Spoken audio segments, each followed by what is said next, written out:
Welcome to Napa Valley Inside Out. I'm Latife Hayson, and I am delighted to be hosting this podcast, shining a light on one of the most beautiful and coveted lifestyles in the world. If you're interested in developing a property, planting a vegetable garden, making olive oil, fashion, architecture, interior design, county rules and regulations, biking paths, art, getting into the wine business, farming practices, the tax benefits of owning a vineyard, or the ultimate private tours and tastings, and all the fabulous annual cultural events we enjoy here, and so much more, then you won't want to miss this show.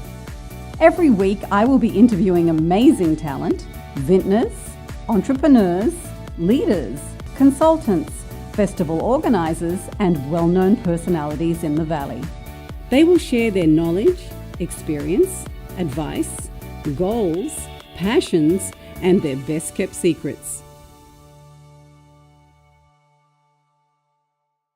Hello everybody, Susie Heller is with us today. Susie has been involved in varying aspects of the food world for over 30 years, focusing on television and cookbook production. And she's worked with the likes of Jacques Pépin, Julia Child, Thomas Keller, and Charlie Trotter, to name a few. And she's going to share some amazing stories about her career. So Susie, welcome. Thank you. Thanks for having me. Thrilled to have you. You're the television producer for Julia Childs, which we'll get to in a little while. Sure. But I read that your mother was an amazing cook. She was Hungarian. Yes. So tell us about your mom. My mom was probably my biggest influence. She was just a wonderful person, very outgoing. She was a stay-at-home mom, when we were young. So every day I could wake up to the smells of sort of baked goods in the oven and food cooking. So very early on I wanted to cook, to sort of emulate her. So I started cooking and coming up with dishes. I remember opening Gourmet magazine and saying, I want to try this, and not realizing you don't put artichoke down the garbage disposal. So the very first dish I did, I destroyed the garbage disposal, but she always encouraged me. And she was an entertainer, and I was an entertainer, which took me into catering. But you were born in Cleveland? I was born in Cleveland. I'm a Midwest girl. So you went to school there? I did. I went to school there, then I went to college in Denver, and then went to graduate school in Stanford. And what did you study there? I studied education. I decided I was going to be a teacher. I wasn't sure what I wanted to do. And my parents, it was it was the era where you said, God forbid something happens to your husband, you can always fall back on teaching. So I became a teacher and I enjoyed it, but I only did it for about 2 years. And then what was the transition into the food world? I loved cooking, so I entertained a lot. Yeah. And all of a sudden, people started calling me and saying, well, we understand you're a really good cook. Would you cater my party? And so I agreed to do one party, and it was some people having a graduation, and I made a big giant trifle in a perfect big bowl, all the raspberries lined up. Everything was perfect. Yeah. And then I took it to their house, not realizing their driveway was steep, and the entire trifle spilled over in my car. Oh. So I had no choice but to scrape it up, put it back in the dish, go home, throw on more fruit, took it to her house, and thought, I will never send her a bill, I will never pick up the bowl. And I just left, horrified. And then she called me about 3 days later, and she said, Susie, how could you do this and not leave business cards? Everyone wants to know who you are. And that was the day I decided I could be a caterer. Oh, that is if that worked, anything would work. That's a fantastic story. Thanks. Tell us about Jacques Pépin. Jacques Pépin, in the food world, he's been my biggest influence. It changed my career meeting him. And it was 1985, and I had a friend who was having a big birthday, and her family came to me, and they said, where should we send Kathy? It's going to be her big birthday, and we want to send her to a cooking school. And I had taken 2 very large group classes with Jacques, and Jacques had given his phone number in case anyone wanted to know about his classes, because now people know him from television. He's done, 24 shows, 30 books. I don't know the exact numbers, but tremendous amount. But back then, everybody didn't know him, but he was my idol in the food world. And so I called the number, thinking I'd get his assistant to see where he was teaching, and a woman answered the phone, and I said, I'm calling to find out Chef Pépin's teaching schedule. And all of a sudden I heard the woman yell, Jacques, pick up the phone. It was his wife, Gloria, and it was his home phone that he gave 500 people at a cooking class. So he got on the phone, and when he gave his teaching schedule, he told me he was going to China. And he was going to China with Cindy Paulson. Of course, we all know Cindy. Yes. And Bo Freiberg, who was a pastry instructor at the Culinary Institute in St. Helena. And there were 15 food professionals going. And I said, well, how do you get on this trip? And he said, you pay. Oh! And that day I'd gotten a big catering job and talked to my husband and took the trip, and it changed my life. He asked me to assist him in China, which I did. And then he said, I've never had an assistant, but if you want to pay your way and come to Connecticut, every other month, I'm doing a book called The Art of Cooking. It was 2 volumes. And he said, you can come and help me cook during photography. So that was really my culinary education. For 2 years, I went to his home in Connecticut. He'd pick me up at the airport. We would shop. We would cook and do thousands of photos for that book.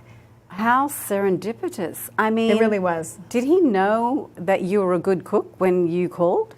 No, I mean, no. He didn't even know I was on the trip. I mean, it was just that phone call, then I arranged to go on the trip.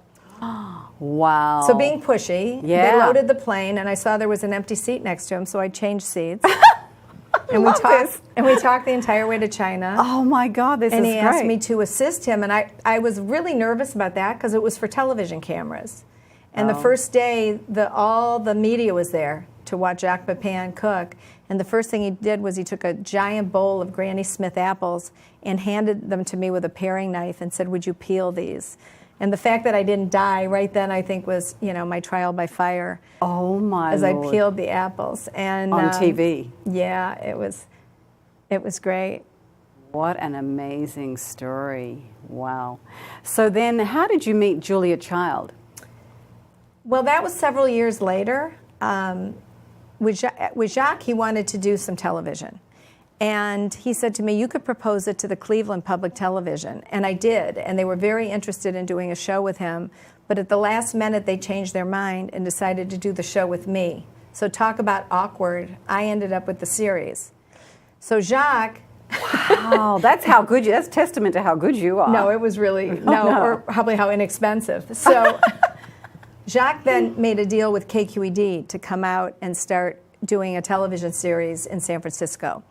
So I started traveling with him to San Francisco to work on his show.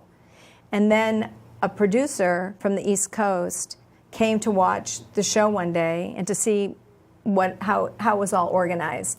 And he watched what I did. And the role that I was doing really didn't exist then. I mean, I sort of coined the phrase culinary producer because they didn't know what to call me.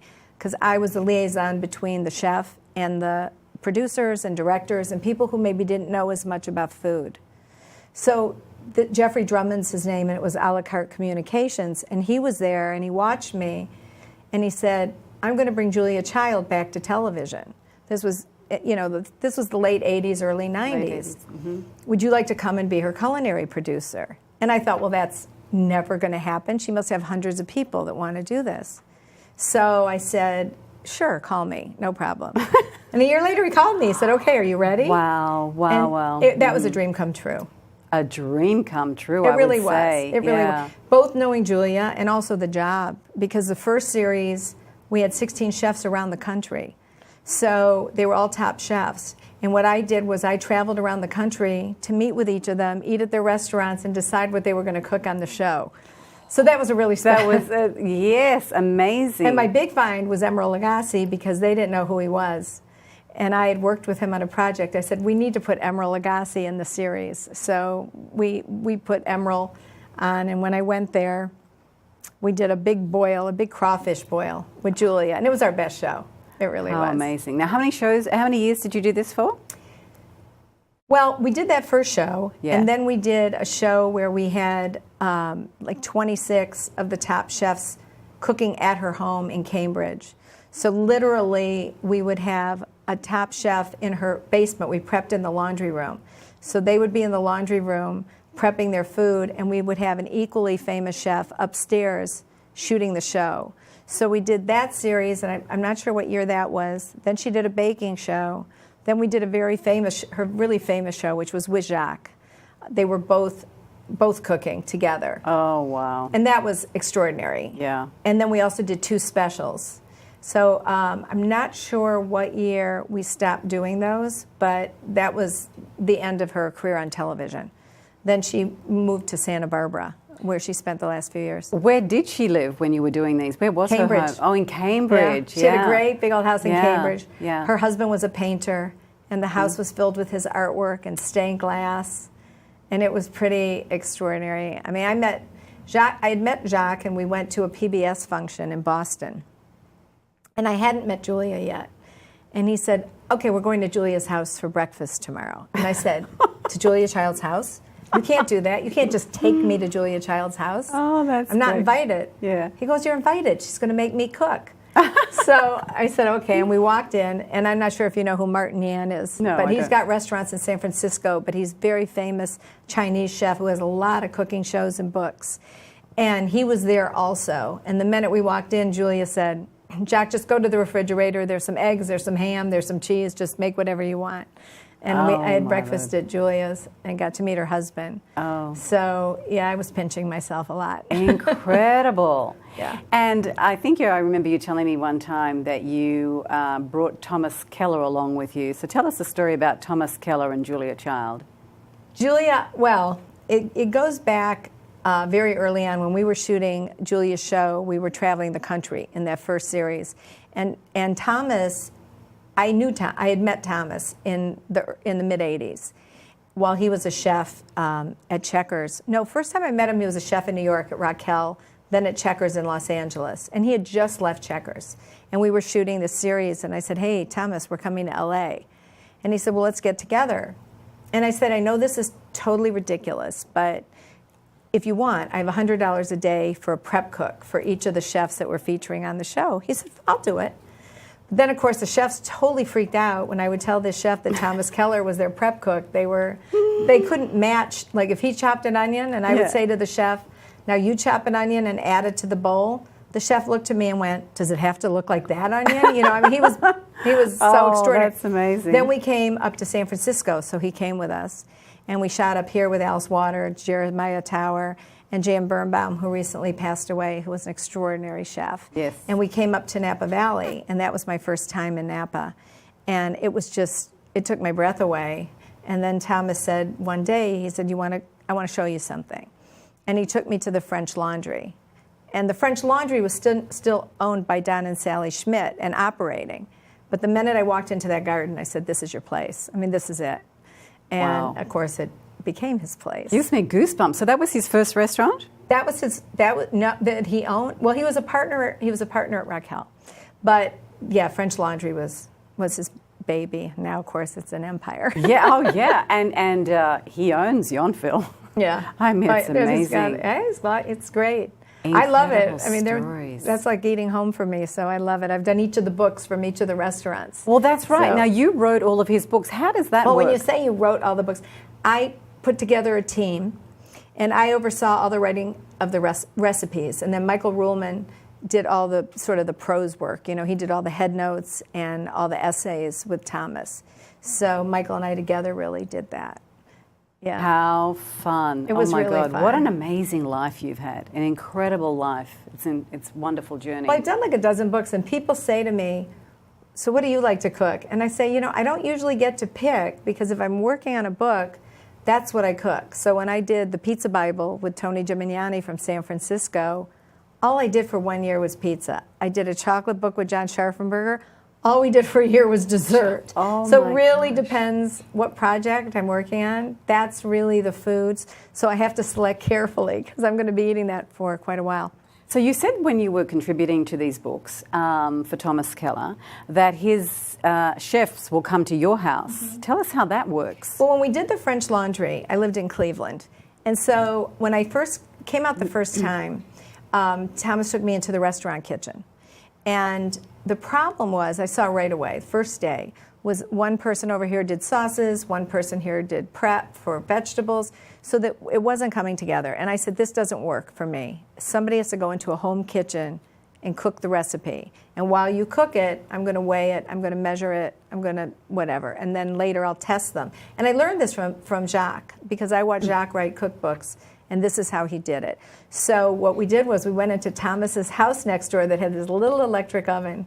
Electric? Yes, and that's where we developed the recipes. So You're kidding me. it was Thomas, and then his sous chef was Grant Achatz, who's got in Chicago Alinea and Next, and he's just one of the greatest chefs in the world, actually. And he would come over every day, and we developed the recipes. And then I tested some here in Yountville and some back home when I went home to Cleveland. And then after that, I've always had chefs come. I won't do it in a restaurant kitchen, so I have chefs come to me. What a production, though. So they're cooking and you're weighing and measuring and then documenting.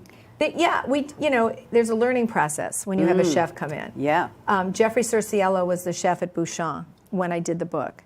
And he came to my house, and the first recipe he did was their fabulous trout with green beans and everything on it. Yeah. So he prepped he was doing it at my house, and he prepped the trout, and he did all this, and we were doing recipes for 4 guests. And he said, okay, now, when the order comes in, you heat up the pan. And I went, whoa, there's no order. There's 4 people having dinner. You have to have all 4 trout ready at the same time. Right. And he was like, what? Oh. So we have to retrain their minds of how somebody at home cooks, and every one of the chefs has adapted amazingly. But there's just a little learning period Of where they course. learn that we have to know what that weighed, we have to know, because what's important is that the recipes work. Right. And for years, chef books never worked, and because they would test them in their own kitchen. Right. I'm going to digress a little bit here, Sure. but I want to ask you, how do they figure out the calories? When they talk about calories of all these foods that we buy, and That's really a good question, because the only really correct way to do it is to take the finished dish, have it pulverized, and have a lab do it. Because this is actually a pet peeve of Jacques, right? Yeah. Because you go to cook something and you fry it in let's say a quarter cup of oil. Well, when you're done, the quarter cup of oil has not gone into the food you're eating. There's some still sitting in the pan. right. And yet, they'll put it into the Yes. calorie count. Yes. So you really need, someone with, the only way to get it really correctly is to do that. And I do believe that that's what they do when you buy foods and you look at the label. But think so? we normally don't put calories in a cookbook. First of all, we No. don't want you to cook by calories. Yeah. And, we don't want you to know how many calories you're eating, because they put so much butter. It depends what you're eating and how you're balancing your day. Yeah. It's like the amount of protein and the amount of plant-based Right. foods you're using. Right. It's very individual. Some people swear by paleo and they're going to eat tons of fat, tons of meat. Right. Other people want to eat all grains and Yes. all these soluble fibers and things. Everybody's got their own sort of path. Yes. But calories, it's a toughie. Yeah. It's a tough one to figure out correctly. Yeah, and everybody's body digests food differently. Yeah, absolutely. Yeah. Can we go back to Julia Child? Always. So, yeah, I know. She's so loved. So what was it like to travel with her? She would work harder than anybody else in the room. I mean, that woman, when we did the first series, she was actually writing the book at the same time. And she was up early, and she'd stay up late. And I mean, I lived in Cleveland, she's in Boston. Sometimes she would call me at midnight. Sometimes she would call me at 7 a.m. I mean, it was just, she worked always. She was a hard worker, and she knew how to have fun. Yeah. But we would definitely get the task completed. And she was no nonsense. She wasn't hugely sentimental. The way you see her on television was really her personality. Oh. I mean, I think this is why people love Jacques, love Julia, loved Tony Bourdain, was because they're so real, and that's the person that they are. The person that you're seeing on the screen truly is the person that they are. And we would finish the day, we would usually she liked a reverse martini. To this day, I'm not sure. I think that's mostly vermouth. Yeah. And we would open up the Costco-sized thing of goldfish crackers. Oh, no. That was her snack of choice. So after a day of production, and one time I saw Goldfish was sponsoring something at the CIA, and I said, "Did you know this?" And these poor guys were like, "No." I went, "Yeah." Oh, we would my eat goldfish God. every day. I couldn't believe it. Well, I thought it was very funny because she didn't know who Thomas Keller was, did she? No, she didn't. No, because initially he was my friend, and he came along, and she hadn't eaten at the restaurants that he was at, And Thomas was as phenomenal a chef as he was a little bit under the radar. He wasn't doing television, he wasn't, he had his nose to the grindstone. He was just, really honing his trade. And so she didn't know. So when we did the first series, he was there. And then the second series we did, I begged to have him on the show, but she didn't, we'd already had the chef scheduled, and she kind of didn't see it because she never saw him in a restaurant. But so unfortunately he wasn't on the show, but they were very close. He would cook her special food when she came to French Laundry. He would roast her a chicken. Oh. Because if you gave her a plate and it had like one little shrimp sitting on it, and I'd been there when it happened, she would just sit there and stare at it like, what is this? Give me some food. She liked food. Oh, that's wonderful. She sounded like a lovely woman. She was a lovely woman, and she was really an inspiration to everybody around her. She really, really was. And I think even especially to women. Because for me, the amount of strength that she showed and not, dealing with, not carrying around the small stuff. One of the things I learned from her was let it go and move on. Yeah. If something happened, she had a lot of hard times in her life, but she could always leave it behind and let it go. And that's how she treated everything. Great skill. In life, and even when she knew that it was near the end, same thing. It was very matter of fact. She told me, we called the Neptune Society, they picked me up. Oh my God. She just was very, forward about what she did. She spoke the truth about whatever the subject was. She would speak her truth. So she wasn't a prima donna off camera. No, she was just who she was. Yeah, wasn't that wonderful? One great story that happened in Napa when we came out and did the shooting here. She says to me at like 5 in the afternoon, she said, where I would love to have dinner? I said, where? She said, Trevina. I heard it's very good. And I said, all right. So I called Trevina. It was the height of the season. I knew they'd be jammed. I got someone on the phone. I said, look, no is totally acceptable. I can make the excuse. But Julia Child would like to come in for dinner, and we're like a party of 8. Oh. And so you could hear the guy gulping on the phone. He came back, said, can you wait 30 minutes? I said, yes. And Trevina had this oval table in the corner that was raised above the restaurant, a couple steps up.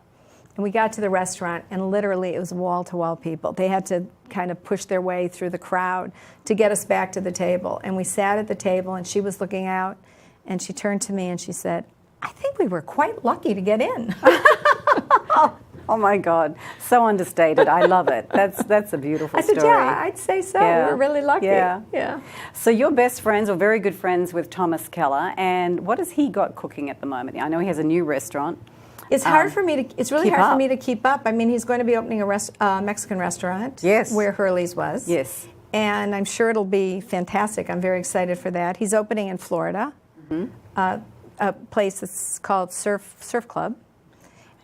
I know. They stretch themselves and so in New York, he's going to be opening at Hudson Yard, and that's a huge, huge project. And I don't exactly know the timetable for that, but he'll be opening there. So he's got 3 new restaurants. Yeah, and he has fantastic chocolate. Have you tried it? No. It's called K+M. Oh. It's phenomenal. It's made. He did a collaboration with the person he buys olive oil from, Mani.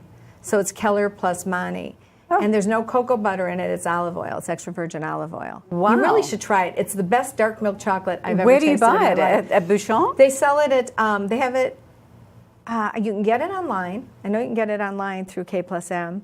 And they have it at some, where did I see it? I saw it at Oxbow once, at the Oxbow Produce. Oh, yeah. So it's around, it's probably at the upscale markets. Unbelievable. But he's so talented. And he has a caviar company now. He has a what? Caviar company. Oh my, he does? Yeah, he did a collaboration with someone on that too. Oh yeah, because he's got so much time. So much spare time. Unbelievable. Let's talk about you. You had your own television cooking series. I did two series. I did a series with public television in Cleveland, and then I went with cable, which was the new thing. And the person I'd worked with, the producer I'd worked with, was moving to cable. So I said, okay, move to cable, and then cable went bankrupt in 6 months in Cleveland. So then I started doing the production end with Jacques, flying to KQED and doing that. Amazing. And I really love doing production. We just did a great master class. I don't know if you know masterclass.com, that series. You mentioned, but tell our viewers about it. Yeah. Thomas did a fantastic class. I mean, it's like 6-7 hours long. Okay, can you explain to our viewers what that is? Yes. There's a group I think they're located in LA and San Francisco, but it's masterclass.com. So they work with the people at the top of their field in doing a class. So Steph Curry did one this year on playing basketball. You know, they had Christina Aguilera on singing. They had Patterson on writing. They've had Bob Woodward. You can't imagine the roster. Helen Mirren. Oh.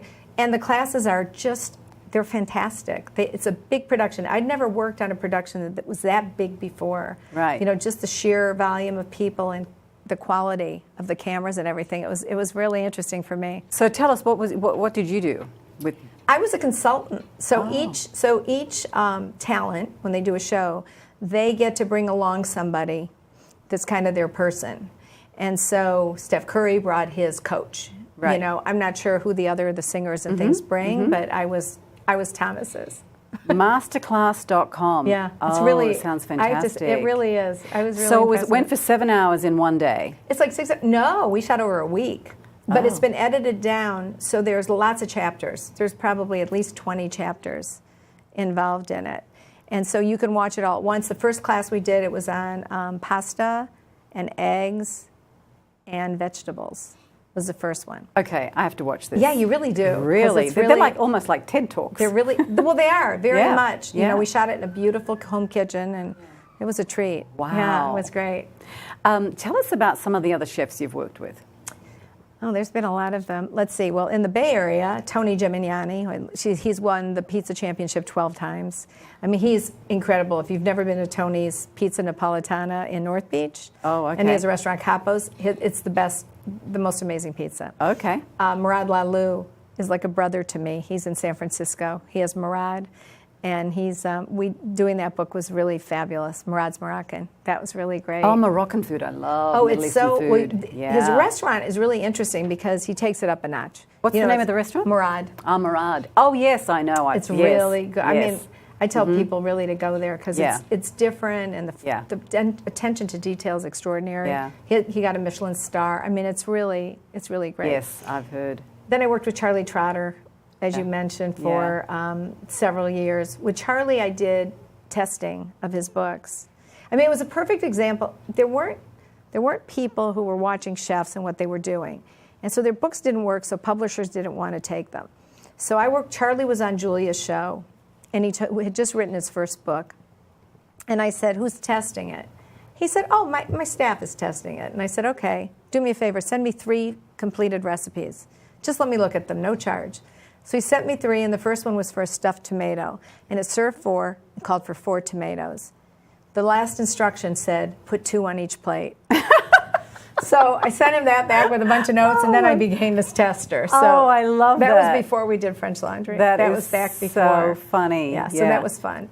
For me, I've had publishers ask me about doing my own book, but I have always found it so much more interesting to work with someone who's a genius in their field, you know, who's brilliant, because then I'm learning. Yeah. I'm not learning if I go in the kitchen and say, what should I make with kale today? It just has never interested me. Yeah. And then you've got some credits along the way with some Emmy Award-winning television shows too, right? Yeah. We've gotten awards.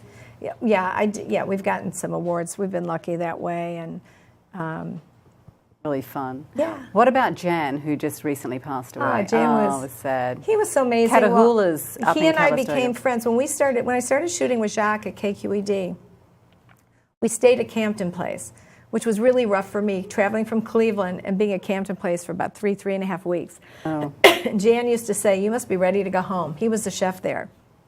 I said, "Jan, every day they make my bed, change my towels, and put chocolates on my pillow. I have 2 kids at home." I went, "Really? No, I'm just fine." So Jan was a chef there. Yeah. And that's how we became friends. And then he moved.